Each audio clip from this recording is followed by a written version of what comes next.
Last week we talked about the urgent versus the important.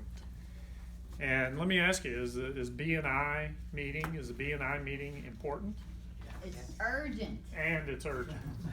So an urgent means it's got to be done right now. So we have to get up and we have to get going. We have to get to B&I by 7:30.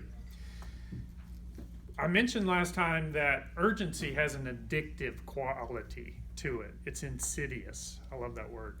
It's insidious urgency, because when our brains are telling us we got to get up and we got to go to B&I, we get that same kind of a rush when you get your text message, when your phone beeps, when you get a Facebook notification, so those things are urgent, may or may not be important.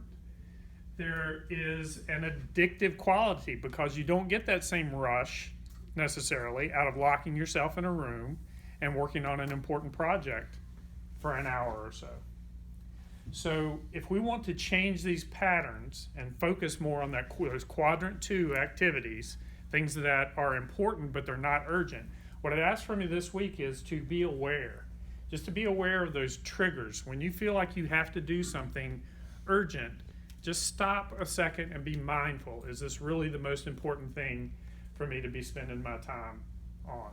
So next week we'll talk a little more about urgency. And meantime, let's just be aware of that insidious nature of urgent tasks. Thanks.